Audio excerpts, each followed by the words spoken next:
میں نے جس آیت کریمہ کی تلاوت کا شرف حاصل کیا ہے اس میں اللہ تبارک و تعالی ارشاد فرماتا ہے اے میرے محبوب لوگوں سے کہہ دو کہ تم اللہ کو دوست رکھنا چاہتے ہو تو مجھ سے محبت کرو، اللہ تعالیٰ تم کو دوست رکھے گا۔ برادر ملت اسلامیہ، آپ غور کیجئے، انسانوں کی دماغوں کا اور معاشرے کا جائزہ لیجئے تو آپ کو معلوم ہوگا کہ انسان جس سے محبت کرتا ہے، انسان جس کو پسند کرتا ہے، انسان جس کو دوست رکھتا ہے، انسان جس کو اپناتا ہے، انسان جس سے چاہتا ہے، اس کی ہر بات کو، اس کے ہر کام کو اور اس کے ہر کردار کو پسند کرتا ہے۔ اللہ رب العزت اسی طرح قرآن مجید میں ارشاد فرمایا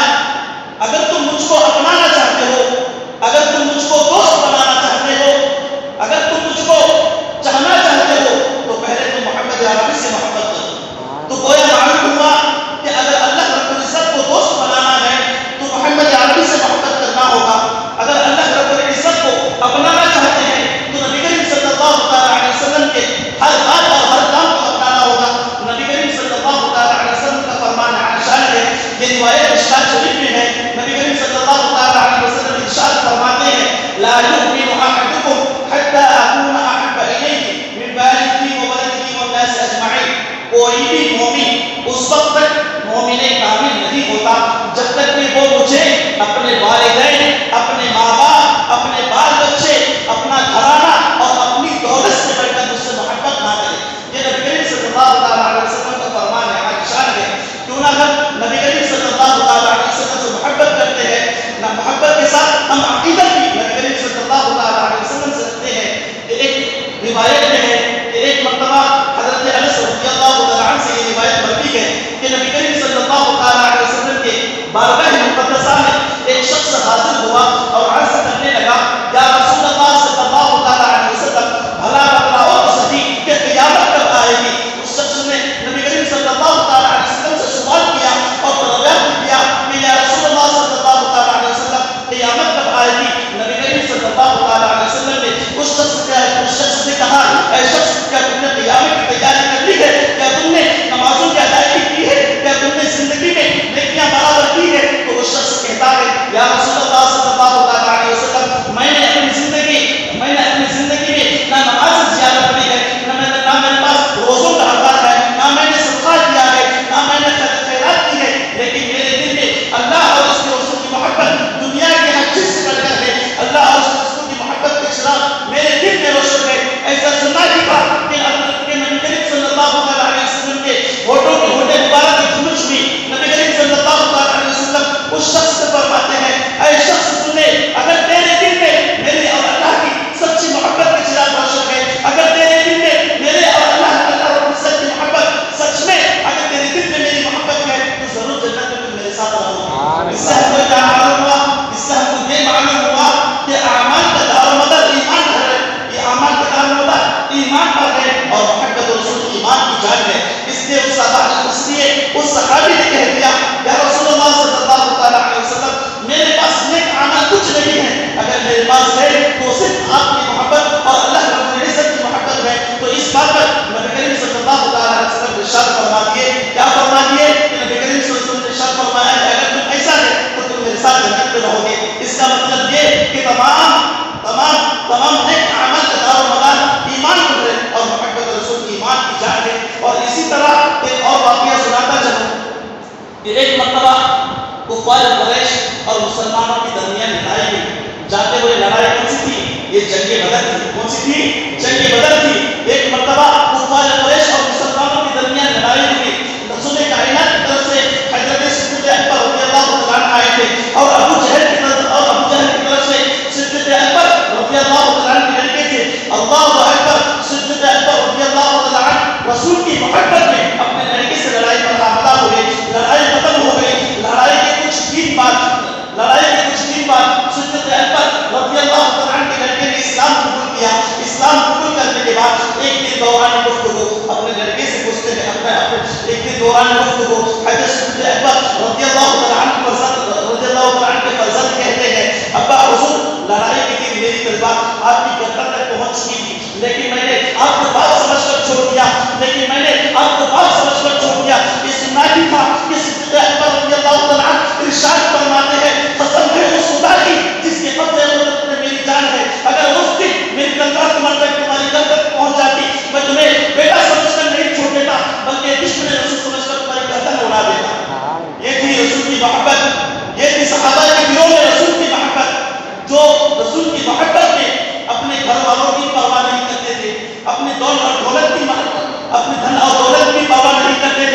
اپنے آل و اولاد کی پرواہ نہیں کرتے تھے. تو یہ ہوتے ہیں حقیقت میں مومن کامل والے. ایک اور روایت سناتا چلوں کہ ایک مرتبہ نبی کریم صلی اللہ علیہ وسلم کے زمانے میں ایک کافر ہوا کرتا تھا. وہ کافر یہودی تھا. وہ نبی کریم صلی اللہ علیہ وسلم سے بے پناہ دشمنی رکھتا تھا, بغض رکھتا تھا, اور ہر وقت نبی کریم صلی اللہ علیہ وسلم کی شان میں گستاخی کیا کرتا تھا. اس یہودی کا ایک لاڈلا بیٹا تھا اور وہ اپنے ماں باپ کی آنکھوں کا تارا تھا. وہ ہر وقت نبی کریم صلی اللہ علیہ وسلم کی شان میں توہین سن کر نبی کریم صلی اللہ علیہ وسلم کو دشمنی اور نقصان پہنچانے کے ارادے سے مسجد نبوی کے راستے پر کھڑا رہتا تھا.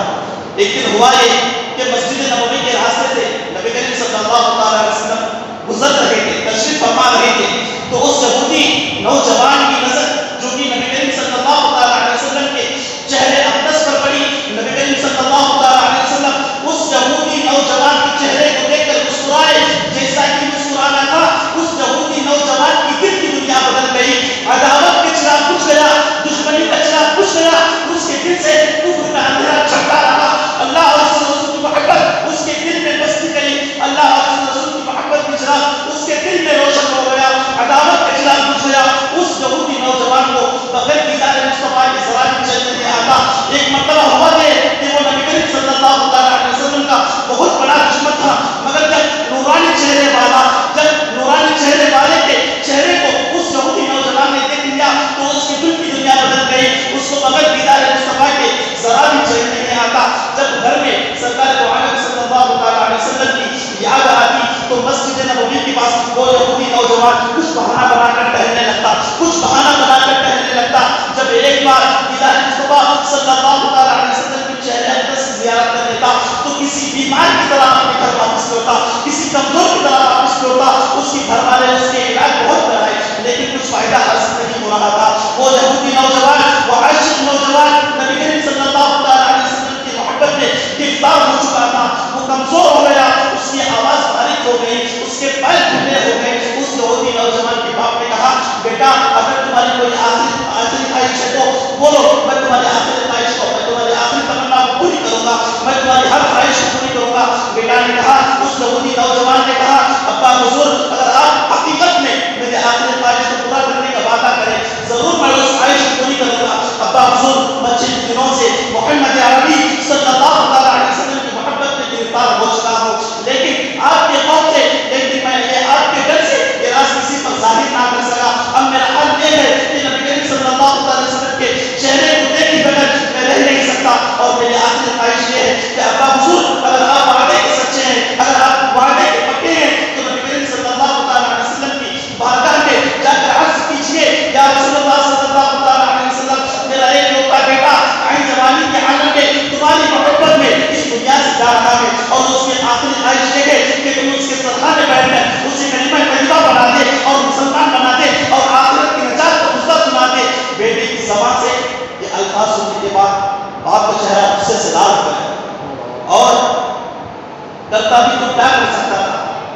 اور ایک لوٹے آخری بیٹے کی آخری خواہش کو پورا کرنے کا وعدہ تھا. اس لیے باپ نے غصے کو برداشت کرتے ہوئے اپنے اولاد سے کہا, اپنے بیٹے سے کہا, اے میرے بیٹے, میں بظاہر یہودی ہوں لیکن تیرے یہ مرنے کا وقت ہے اور تیرا یہ آخری وقت ہے, اور میں تیری روح کی خوشی کے لیے سب کچھ برداشت کروں گا. بظاہر میرے قوم والے مجھے اپنی ذات سے باہر کر دے, لیکن میں تیری روح کی خوشی کے لیے سب کچھ برداشت کرنے کو تیار ہوں. وہ یہودی مسجد نبوی کے دروازے پر کھڑے ہو کر آواز لگاتا ہے, اے محمد عربی صلی اللہ علیہ وسلم, میں تم سے ملنا چاہتا ہوں. نبی کریم صلی اللہ علیہ وسلم جیسا ہی اس یہودی کے الفاظ سنے تو نبی کریم صلی اللہ علیہ وسلم مسجد نبوی کے دروازے پر تشریف لائے اور فرمایا, تمہیں کیا کہنا ہے. اس یہودی نبی کریم صلی اللہ علیہ وسلم کی محبت بھری باتیں سن کر, محبت بھرے لہجے میں نبی کریم صلی اللہ علیہ وسلم کو الفاظ مبارکہ سن کر اس یہودی کا دل نرم ہو گیا اور اپنی آواز میں کہنے لگا, یا رسول اللہ صلی اللہ علیہ وسلم, میرا ایک لوٹا بیٹا عین جوانی میں تمہاری محبت میں گرفتار ہو چکا ہے اور وہ اس دنیا سے جا رہا ہے, اور اس کے آخری تمنا یہ ہے کہ تم اسے کلمہ طیبہ پڑھا دے اور آخرت کی نجات کے یہ سننا کی تھا کہ نبی کریم صلی اللہ علیہ وسلم ارشاد فرماتے ہیں اے میری جان سے صحابیوں چلو میرے ساتھ چلو جب میں اس نصیب نوجوان کو دیکھا ہے کہ جس کے خیر مطلب کے لیے آسمانوں میں دھوپ مچی ہے کہ جس کے آمد کے لیے فرشتے چوپ رہے ہیں اور خوشیاں منا رہے ہیں جب یہ نورانی قافلہ والے کہ جب یہ نورانی قافلہ مسجد نبوی سے نکل کر کہاں سے مسجد نبوی سے نکل کر جب اس یہودی کے گھر کے قریب پہنچا تو کیا دیکھا کہ وہ بیٹا مر گیا وہ بچہ آنکھ مچ لیا اس کے آنکھیں بند ہو گئے اس یہودی باپ نے اپنے بیٹے کو وہ حالت میں دیکھ کر چلایا اور پھر پلایا اور کہا اے میرے لال دیکھ تمہارے محمد عربی تیرے سرخانے کھڑے ہیں ہوا یہ کہ جیسا ہی اس لڑکے کے باپ نے کہا تو جانتی ہوئی روح واپس لوٹ آئی اور اس بیمار شخص نے آگے ہوتی اور نبی کریم صلی اللہ علیہ وسلم کے چہرے کی زیارت کرتے ہوئے اپنے دھیمی آواز میں کہنے لگا یا رسول اللہ صلی اللہ علیہ وسلم میں اپنے دل میں اللہ اور اس رسول کی سچی محبت اپنے دل میں بسائے اس دنیا سے جا رہا ہوں مگر وحدہ لا شریک کے لیے میرے نام عمل نے ایک روزہ نہیں کی ہے نہ میں نے کبھی روزے رکھے ہیں نہ میں نے کبھی نماز پڑھی ہے نہ میں نے کبھی صدقہ کیا ہے نہ میں نے کبھی خیرات کی ہے اس کے باوجود میری نجات کیسے ہوگی نبی کریم صلی اللہ علیہ وسلم اس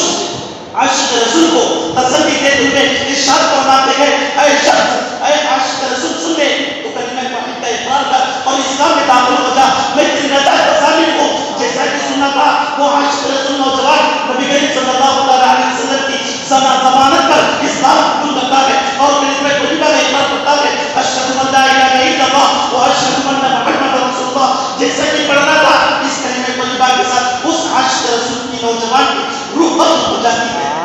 یہ بھی محبت رسول علامہ اقبال ارشاد فرماتے ہیں محمد کی محبت دین حق کی شرط اول ہے محمد کی محبت دین حق کی شرط اول ہے اسی میں ہے اگر خامی تو سب کچھ نامکمل ہے اس کے بعد بہت بھیانک منظر آ گیا ہوا یہ کہ اس یہودی کا سارا گھر ماتم بن گیا یعنی کہ اس یہودی کا جو بیٹا تھا ایک لاڈلا بیٹا تھا ایک لاڈلا بیٹا تھا ایک لوتا بیٹا تھا وہ اس کے ماں باپ کے آنکھوں کا تارا تھا اس یہودی کا گھر ماتم بن گیا غمزدہ ہو گیا اب وہ یہودی نوجوان نبی کریم صلی اللہ علیہ وسلم سے کہنے لگا یا رسول اللہ صلی اللہ علیہ وسلم اب یہ مسلمان کا جنازہ ہے میرا نہیں ہے اب یہ اسلام کی امانت ہے یہ میری امانت دی ہے اب اس کا جنازہ میرے گھر سے نہیں اٹھے گا بلکہ تمہارے گھر سے اٹھے گا کفن دفن کی ساری ذمہ داری آپ کو سپرد ہے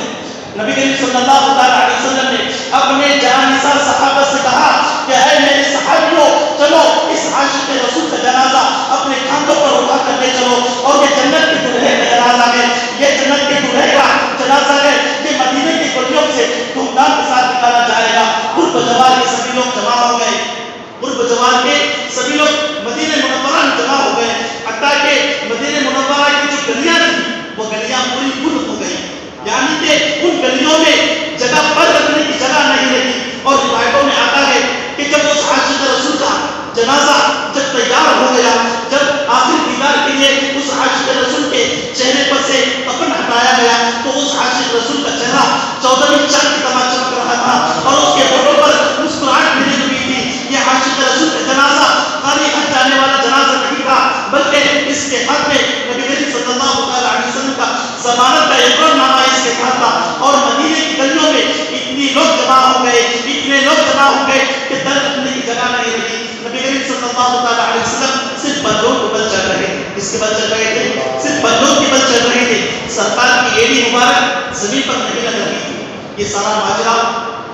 ایک صحابی نے دیکھ لیا اور نبی کریم صلی اللہ علیہ وسلم پوچھا یا رسول اللہ صلی اللہ علیہ وسلم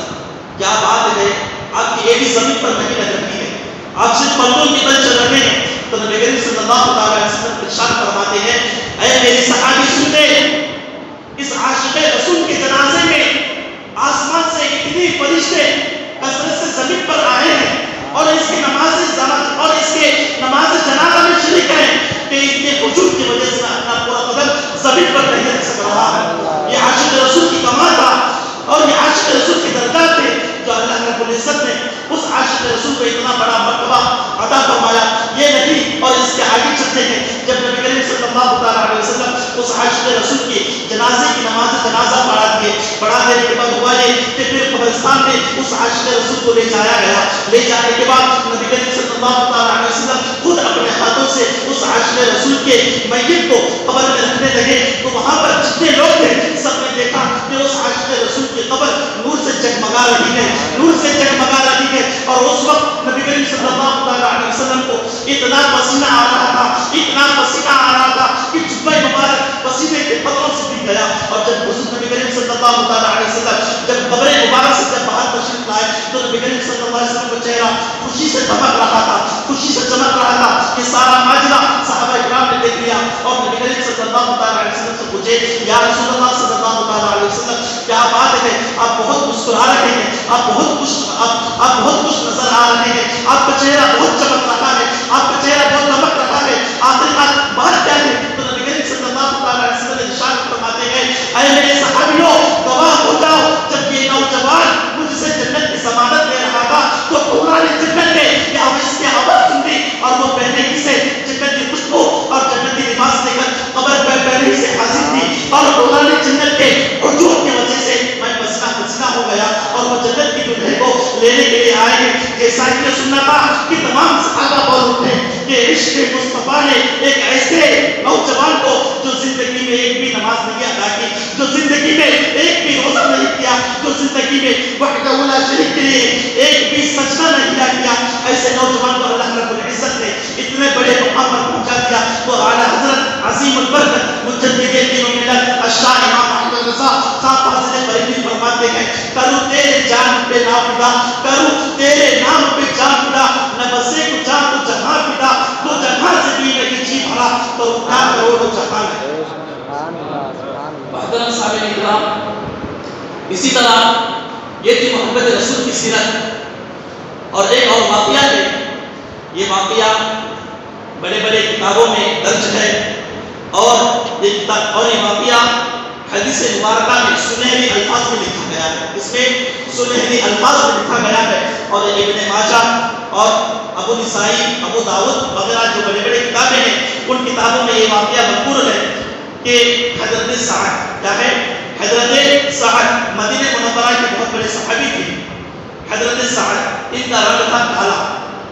یہ تھے کالے اور ان کا رنگ پکا کالا رنگ تھا. تو صحابہ کرام ان کے نام سے انہیں نہیں جانتے تھے بلکہ ان کو اسود بل کے پکارتے تھے، یعنی کہ حجر اسود ہے. حجر اسود کو حجر اسود کیوں کہتے ہیں؟ کیونکہ وہ کالا پتھر ہے. تو حضرت سعد کو صحابہ کیا بول کے پکارتے تھے؟ صحابہ اسود بول کے پکارتے تھے. کیوں؟ کیونکہ حضرت سعد کا جو رنگ تھا وہ پکا رنگ تھا اور کالا رنگ تھا. اور دوسری بات یہ تھی کہ حضرت اسود سے نبی کریم صلی اللہ علیہ وسلم بہت پیار کیا کرتے تھے، بہت ہنسی مذاق کیا کرتے تھے. ایک مرتبہ ہوا جو کہ نبی کریم صلی اللہ علیہ وسلم مسجد نبوی میں تشریف فرما تھے، اپنے کاشان مبارک میں تشریف فرما تھے کہ حضرت اسود رضی اللہ عنہ بارگاہ مقدسہ صلی اللہ علیہ وسلم میں حاضر ہوئے. ان دنوں مدینے کی گلیوں میں بہت گرمی تھی اور تپتپائی دھوپ تھی. حضرت اسود اکیلے تھے اور نبی کریم صلی اللہ علیہ وسلم نے جیسا ہی حضرت اسود کو دیکھا، نبی کریم صلی اللہ علیہ وسلم نے جیسا ہی حضرت اسود کو دیکھا تو اپنے خیال میں یہ سوچے کہ اسود تو اکیلے ہیں، اسود سے کچھ مذاق کیا جائے، اسود سے کچھ مذاق کیا جائے. کیونکہ نبی کریم صلی اللہ علیہ وسلم کی عادت مبارکہ تھی کہ حضرت اسود سے زیادہ مذاق کیا کرتے تھے. جب حضرت اسود اکیلے تھے تو نبی کریم صلی اللہ علیہ وسلم کی دماغ میں خیال آیا کہ کیوں نہ حضرت اسود سے مذاق کیا جائے. تو نبی کریم صلی اللہ علیہ وسلم مسکراتے ہوئے حضرت اسود سے مذاق کیے. کیا بولے کہ اے اسود، کہ اے اسود تم اتنے بڑے ہو گئے ہو، کیا تم شادی نہیں کرتے؟ اے اسود کیا تم اتنے بڑے ہو گئے ہو تم شادی نہیں کرتے؟ یہ بات سننا ہی تھا کیونکہ نبی کریم صلی اللہ علیہ وسلم نے تو یہ بات مذاق میں کہی تھی، مگر حضرت اسود نے اس بات کو سچ سمجھ کر رونے لگے. حضرت اسود نبی کریم صلی اللہ علیہ وسلم کی بارگاہ میں رونے لگے. تو نبی کریم صلی اللہ علیہ وسلم نے ارشاد فرمایا اے اسود تم کیوں روتے ہو؟ تو حضرت اسود نے غمگین آواز میں کہنے لگے یا رسول اللہ صلی اللہ علیہ وسلم میں آزاد کردہ غلام ہوں، یعنی کہ میں ایک آزاد غلام ہوں اور میں حبشی نسل ہوں، یعنی کہ میرا رنگ پکا اور کالا ہے اور مدینے کے لوگ تو بہت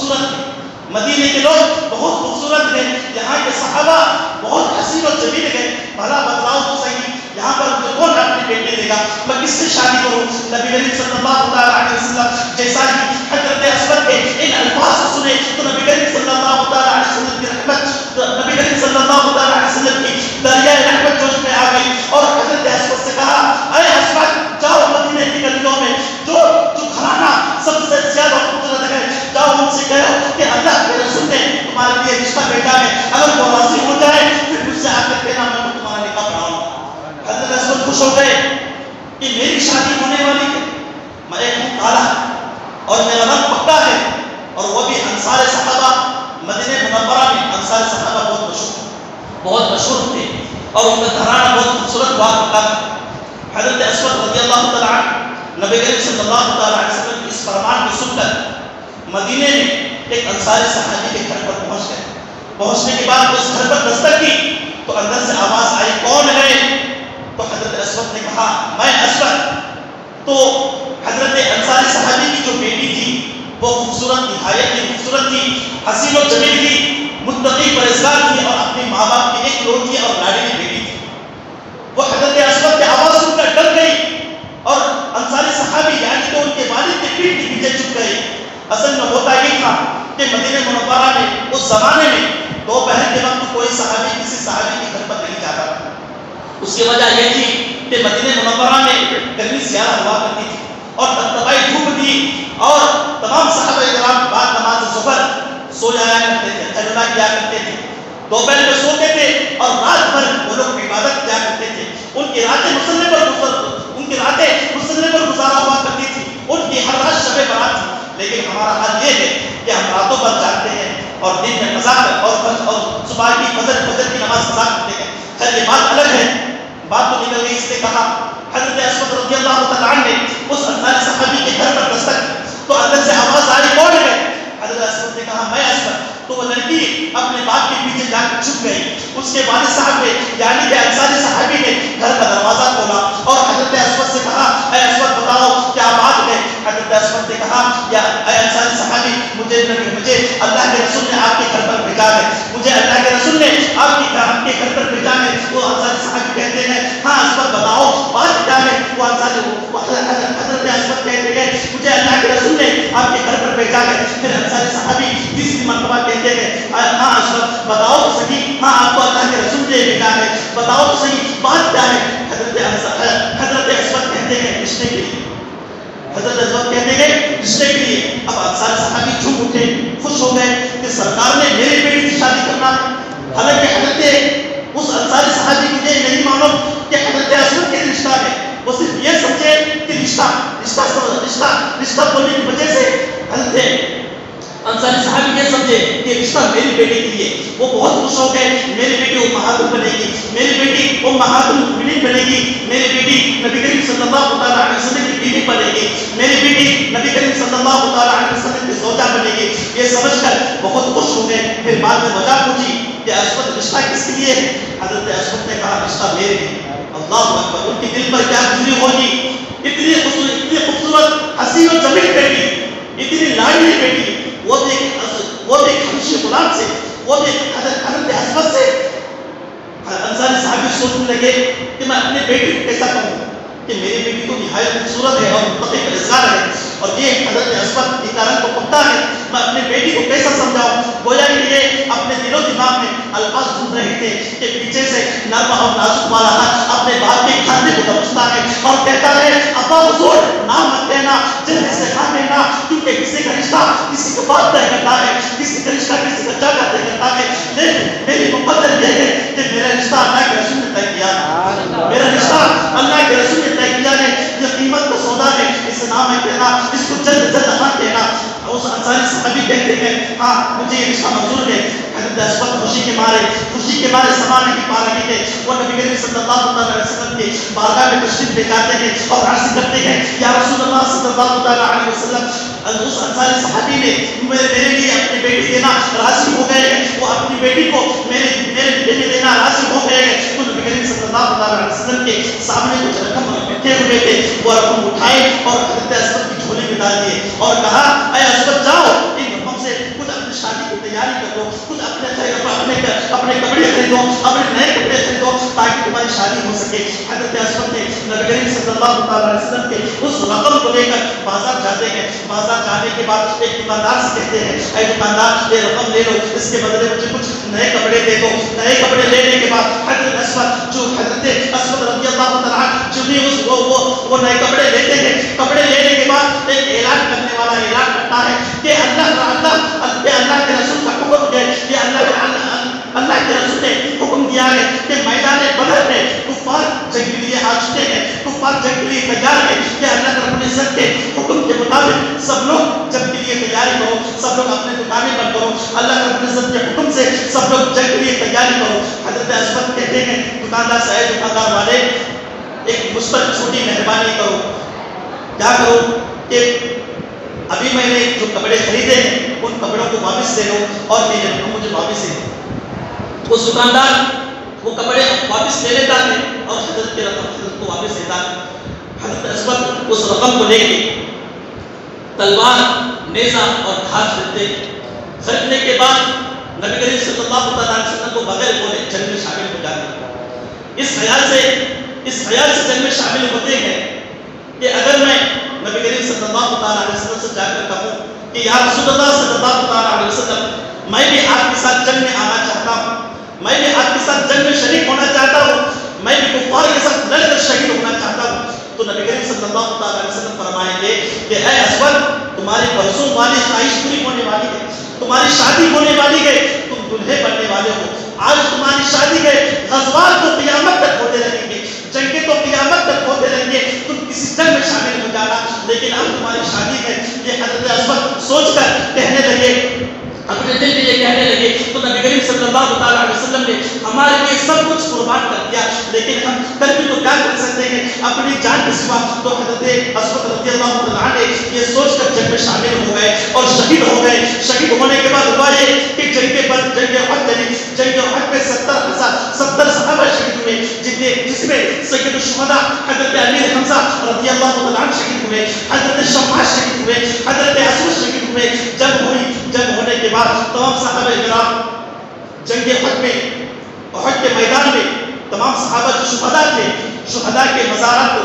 شہداء کے جسم اطہر کو اٹھا رہے تھے، اٹھا کر ایک جگہ جمع کر رہے تھے۔ جمع کرنے کے بعد ہوا یہ کہ نبی کریم صلی اللہ علیہ وسلم کی نظر جو ہی حضرت اسود پر پڑی، حضرت اسود پر پڑنا تھا کہ اللہ کے رسول صلی اللہ علیہ وسلم رونے لگے، اتنا روئے کہ پھر بعد میں ہنسنے لگے۔ صحابہ نے سارا ماجرا دیکھ کر پوچھنے لگے، یا رسول اللہ صلی اللہ علیہ وسلم آخر بات کیا ہے کہ پہلے آپ حضرت اسود کو دیکھ کر رونے لگے، پھر بعد میں ہنسنے لگے۔ تو نبی کریم صلی اللہ علیہ وسلم اپنے جالسہ صحابہ سے ارشاد فرماتے ہیں، اے میرے صحابہ سنو کہ اسود کی شادی فلاں انصاری کی بیٹی سے طے ہو چکی تھی، اس کی شادی آج ہونے والی تھی، لیکن اس نے اپنے دل میں یہ خیال کیا کہ اگر میں جنگ میں شامل ہو جاؤں تو میں اس کو منع کروں گا، اس لیے اسود نے مجھے بغیر بولے جنگ میں شامل ہو گیا اور وہ شہید ہو گیا۔ میں اس لیے رو رہا ہوں اور ہنسی اس لیے آ رہی ہے اور میں اس لیے مسکرا رہا ہوں کہ اسود کو لینے کے لیے اور اسود سے شادی کرنے کے لیے پرانے جگہ آپس میں جھگڑا کر رہے ہیں، اور میں اس وقت اس لیے مسکرا رہا ہوں کہ اسود کی تقدیر میں وہ جس کو کوئی خریدنے کے لیے تیار نہیں تھا، جس کا رنگ کالا تھا، جو اسود تھا، جس کا رنگ پکا تھا، اس کو اس سے شادی کرنے کے لیے پرانے جگہ آپس میں جھگڑا کر رہے ہیں، اس لیے میں مسکرا رہا ہوں۔ تو صحابہ کرام نے